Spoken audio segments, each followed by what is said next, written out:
Baada ya dakika 90 kati ya mchezo wa Simba Sports Club wakiwa wageni kule katika uwanja wa Airtel Stadium, uwanja wa Singida Black Stars ambaye alikuwa ni mwenyeji katika mchezo huo, hatimaye mnyama Simba ameweza kuibuka na ushindi na kuondoka na alama zote tatu katika mchezo huo, huku tukishuhudia Super Sabu ikienda kuwalipa wekundu wa Msimbazi Simba.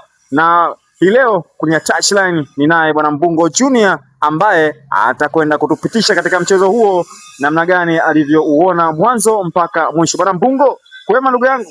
Mimi niko fresh, si wewe ndugu yangu. Mimi niko sawa, namshukuru Mwenyezi Mungu mwingi wa rehema mwenye kuneemesha neema kubwa na ndogo. Nashukuru sana. Ni kwako ndugu yangu. Bana, Mungu ni mkubwa sana. Bana, dakika 90 zimemalizika kule katika uwanja wa Airtel Stadium ambapo Singida Black Stars alikuwa mwenyeji na tumeshuhudia mnyama Simba akiondoka na alama zote tatu katika mchezo huo. Ni kweli kabisa, ulikuwa mchezo mzuri kati ya Simba Sports Club na Singida Black Stars. Mwisho wa dakika 90 Simba Sports Club anaibuka na ushindi wa goli 2-1. Ulikuwa mchezo mzuri kwenye pitch. Mchezo mzuri, mchezo wa mbinu, mchezo wa kubadilishana. Huyu akiwa na mpira anashambulia, huyu akiwa na mpira anashambulia. Mchezo ulikuwa mzuri ingawa ulikuwa na matukio kadhaa, lakini huwezi kuyatolea doubt sana kwa sababu unajua kasi ya mpira tofauti na kwanza tuwapongeze waamuzi wetu wanaochezesha mpira kwenye ligi kuu ya NBC kwa sababu ni waamuzi ambao wanaamua matukio kwenye kile anachokiona kwa wakati huo, tofauti na kwenye ligi za wenzetu visaidizi vinakuwa vingi. Lakini yote kwa yote niwapongeze sana waamuzi, walikuwa na mchezo mzuri ingawa kulikuwa na mapungufu madogo, lakini mapungufu ya kibinadamu ndugu yangu. Kiangalia mchezo unaisha kwa goli 2-1. Simba Sports Club anatangulia kwa goli la kuongoza, Singida wanasawazisha dakika za mwisho kabisa, dakika 80 dakika 84 85 Simba Sports Club wanafanikiwa kupata goli la pili dhidi ya Elim Panzo akiwapa alama tatu Simba Sports Club. Simba Sports Club walianza na kikosi chao kama ilivyozoeleka. Fullback alichukua kama kawaida Nixon Kibabage, fullback ya kawaida ya kulia Shomari Salum Kapombe. Ndani walimaliza na Deroki na Traore. Ilikuwa chini yao wakisaidiwa na Yusuf Kagoma.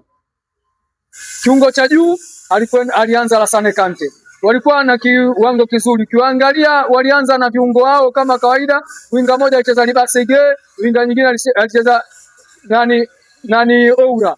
Sawa? Ukiangalia Simba walianza kwenye mchezo huu wakiwa hawana striker.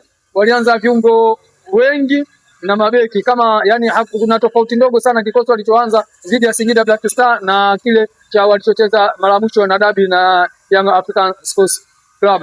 Yote kwa yote Simba anafaidika na mchezo wa leo na kuondoka kwa alama tatu. Matukio kadhaa yalikuwepo. Mechi ilikuwa nzuri kwenye pitch sana, tena sana. Lakini kuna matukio kadhaa ukiangalia kama matukio ambayo yangeweza kama mwamuzi angekuwa na maamuzi kama ilivyostahili kwenye matokeo yale, basi Singida Black Star alikuwa angeweza kutangulia kwenye goli la pili kwa sababu ukiangalia kuna move moja golikipa baada kudaka mpira uliomtoka anakwenda kudaka, anamgusa mchezaji kwenye eneo la hatari, lakini mwamuzi hakuona kama ni mkwaju wa penalty. Kwa hiyo unaweza ukachukulia ni matukio ya kawaida na move ya mchezo, labda refa kwa ukubwa wa mechi akaona asiamue kwa kile alichukulia nyepesi, lakini kwangu mimi ilikuwa ni penalty halali. Kiangalia kwenye matokeo Simba Sports Club anafaidika. Simba amekwenda na kikosi chote. Kikosi ambacho ukiangalia Simba mchezaji alianza na mchezaji alioingia, Simba amekwenda kufaidika naye. Sababu moja ambayo Simba mwalimu alifanya Steve Becker ikaleta kidogo maneno sana, hususan kuingia kwa Baraka Mwangosi. Mwalimu anafanya sabu anamtoa Lassana Kante. Anamtoa Kante na kumuingiza Baraka Mwangosi kama kwa nini? Watu walikuwa hawajaelewa ile sabu. Mimi nilimuelewa mwalimu. Sababu mwalimu ukiangalia alianza mechi ile hana striker yoyote. Kama alivyoanza kwenye dabi, alianza hivyo akiwa hana striker, lakini kwenye mechi ile hakukuwa na dauti. Mwalimu wakati alipofanya sabu kwenye dabi alimuingiza Selemani Mwalimu. Watu walimlaumu leo mwalimu anaangalia kwenye benchi lake. Ana striker gani yuko? Striker aliyoko pale baada ya kufungiwa Jonathan Soa na kufungiwa kwa kupewa adhabu ya mechi 3 Selemani Mwalimu. Kwenye benchi la Mwalimu Stephen Becker akiangalia ana Baraka Mwangosi peke yake kama kwenye eneo la striker. Amekwenda na mfumo alioanza nao wa viungo wengi, lakini hawamlipi. Ukiangalia ilifikia muda Singida Black Star walifaidika sana kwenye eneo la ndani baada ya kufanya sabu ya Lesane Kante.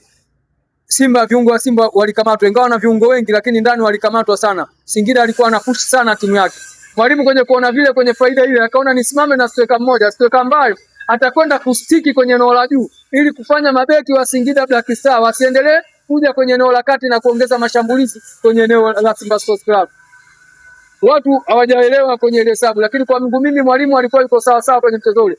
Ni tofauti na watu wa mpira tulivyo. Unajua sisi mashabiki wa mpira hususan kwenye timu kubwa, yani kuna wachezaji wetu vipenzi, ukimwona amesimama pale hata kama anakosea unakubali, lakini Mwalimu haendi na matakwa nyinyi mashabiki. Mwalimu anaangalia kwenye mbinu zake na kwenye mechi hiyo husika. Yeye aende kwenye aina gani ya wachezaji, kwenye mfumo gani, ili lengo kuwini na kupata matokeo. Na ndio maana Mwalimu amefanya hesabu ya Lesane na kumuingiza Mwangosi. Kwangu haikuwa sawa. Ukiangalia sababu Mwalimu alizofanya, Mwalimu anamtoa Libase Ige. Ukiangalia benchi lao la mechi yao leo, lilisheni. Anamtoa Libase Ige, anakwenda anamuingiza Morris Abraham. Kwenye eneo ile anafanya change kidogo. Morris Abraham anakwenda anacheza kama eneo la kiungo cha juu, kiungo mshambuliaji. Amecheza vizuri sana kwenye muda ambao ameingia. Lakini kwangu mimi nilitegemea kabisa Mwalimu sabu aliyofanya kwa Libase Ige, nilitegemea Libase Ige abaki ndani, alafu Morris Abraham aingie ndani, au Elimpanzu aingie ndani kwa kuendelea kuuliza, kwa sababu ukiangalia Singida jinsi walipokuwa wanacheza, Singida walikuwa wanacheza sana chini timu yao, yani walikuwa wamebezi sana kwenye kulinda kuondoka na alama moja. Sawa, tofauti na Simba Sports Club. Simba Sports Club alikwenda moja kwa moja kwenye mchezo ule kwa kutaka alama 3 sio moja kama ilivyo kwa Singida. Lakini yote kwa yote sababu Mwalimu tunasema imemlipa, kwa sababu kile alichokifanya na kupata alama 3, kupata goli la pili la Elimpanzu. Sababu Mwalimu baada ya kukosea pale mwenyewe akaona kabisa na kila sababu kumweka mtu ndani ambaye mwenye uwezo wa kuchukua mpira na kukimbia kwenye eneo moja, au hata kama kiungo kitakuwa na mpira chini, ni mtu ambaye anaweza akafanya kwenye mikimbio sahihi kwenye eneo la ndani, ukimpa mpira nani. Ni kweli Mwalimu sababu ya Elimpanzu inakuja inamlipa. Ukiangalia Kratos Chota Chama Triple C Mwamba Lusaka, eneo aliyokuepo na mpira, eneo aliyokuwa na mpira, afu kimwangalia Elimpanzu eneo aliyokuepo, Elimpanzu alikuwa pembeni kabisa.